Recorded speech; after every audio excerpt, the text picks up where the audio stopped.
Assalamualaikum warahmatullahi wabarakatuh. Selamat datang di video vlog kelompok 2. Izinkan saya dan rekan-rekan saya memperkenalkan diri. Yang pertama ada Asmi Setiaji. Yang kedua ada saya sendiri, Bagus Rizal. Yang ketiga ada Bayu Aji Pangestu.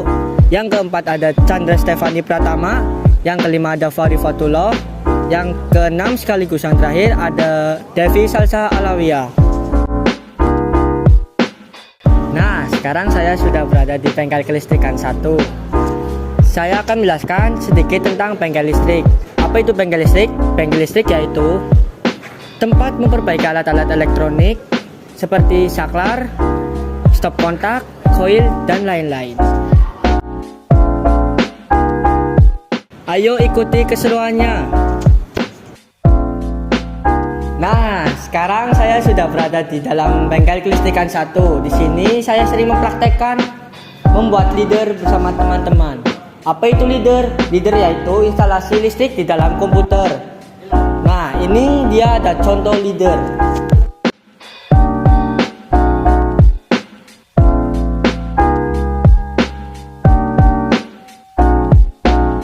Nah, itu leader yang sering kami praktekkan di bengkel kelistrikan 1. Ikuti keseruan selanjutnya. Hai teman-teman, sekarang saya sudah berada di bengkel 2. Ikuti terus keseruannya ya. Nah, sekarang saya sudah berada di dalam ruang bengkel 2. Di sini kami biasanya mempelajari IML, instalasi motor listrik, dan juga PLC untuk panel-panel besar. Oke, sini teman-teman. Saya ada sebuah alat praktek untuk mempelajari mengoperasikan PLC.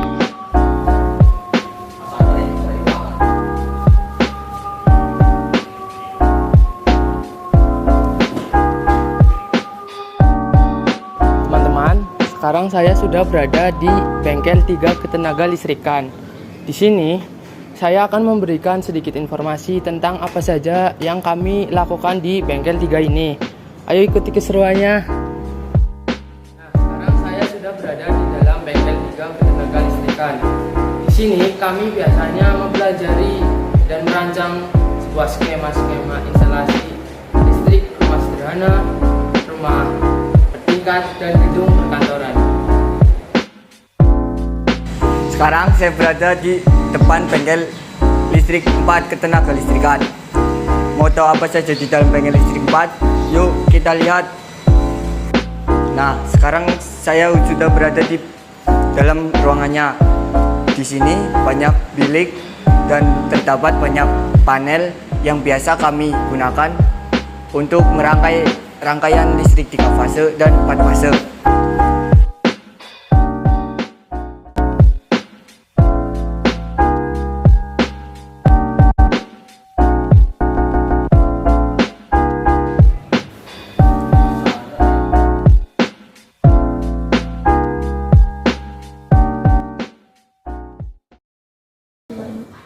Baik, tentunya kalian sebagai siswa-siswi jurusan bengkel listrik, kita tahu kita punya banyak fasilitas ya tentunya, dan fasilitas-fasilitas tersebut memang ada yang mungkin keluaran lama, tetapi ada juga yang baru. Jadi salah satu fasilitas kita di bengkel listrik yang terbaru adalah sebuah pembangkit listrik tenaga sel surya. Nah, memang kapasitasnya masih kecil, tetapi dia bisa hasilnya bisa kita gunakan untuk proses pembelajaran. Kemudian kalau bicara tentang fasilitas yang lain, tentunya sekolah berupaya memenuhi semua fasilitas-fasilitas di bengkel disesuaikan dengan kebutuhan pembelajaran. Misal untuk pembelajaran IPL misalnya, jadi kita juga memenuhi fasilitas seperti bilik, kemudian trainernya, kemudian fasilitas pendukung lainnya. Dan untuk mata pelajaran yang lain yang kaitannya misalnya dengan PLC misalnya atau IML, berarti fasilitas-fasilitas itu pun kita sediakan. Jadi tentunya bengkel listrik itu berupaya memenuhi kebutuhan-kebutuhan sarana-sarana fasilitas yang disesuaikan dengan kebutuhan proses pembelajaran. Selain itu kita punya fasilitas ruang ya, fasilitas ruang berupa bengkel listrik dengan 5 ruangnya, kemudian kita punya fasilitas juga untuk praktek ya, untuk praktek IML, bisa juga untuk praktek IPL, ada di belakang bengkel listrik itu juga sangat luas dan representatif. Nah, jadi kalau sebetulnya kalau kita bicara tentang kekurangan ya, kekurangan itu kan bisa dari sarana fisik ya, bisa juga dari non fisik.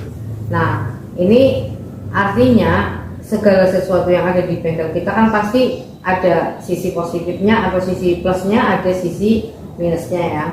Nah, kalau bicara tentang kekurangan dari sarana, kita harus mengakui bahwa bengkel kita itu ya juga masih banyaklah kekurangan-kekurangan yang belum terpenuhi, seperti kenyamanan ruang belajar gitu ya.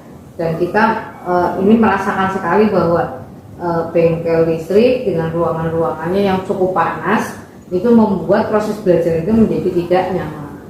Kemudian yang kedua, kekurangannya itu dalam proses pembelajaran praktek itu kadang-kala kita menjumpai kekurangan seperti jumlah siswa 36, tapi trainer itu kan biasanya cuma 1 atau 2. Nah, akhirnya praktek itu harus bergantian. Kemudian yang ketiga, peralatan-peralatan di bengkel listrik itu juga banyak yang sudah tidak istilahnya sudah tidak relevan ya, karena banyak peralatan yang lama kemudian rusak dan belum ada penggantinya.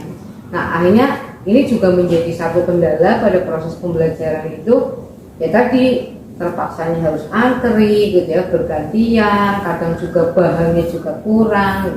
Nah, ini memang menjadi PR ya, artinya kekurangan-kekurangan ini paling tidak bisa diperbaiki ke depannya. Nah, kalau ditanya kemudian apakah menjadi hambatan, jelas ya. Contoh misalnya pada saat kita praktek, kita kekurangan bahan, jelas akan menghambat.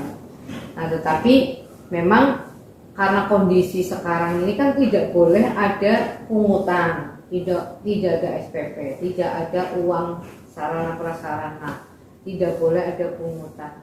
Maka bengkel kemudian yang mencoba mengantisipasi kekurangan-kekurangan itu dengan sesuatu yang lain lah, misalnya ya tadi kerja kelompok, sehingga bahan itu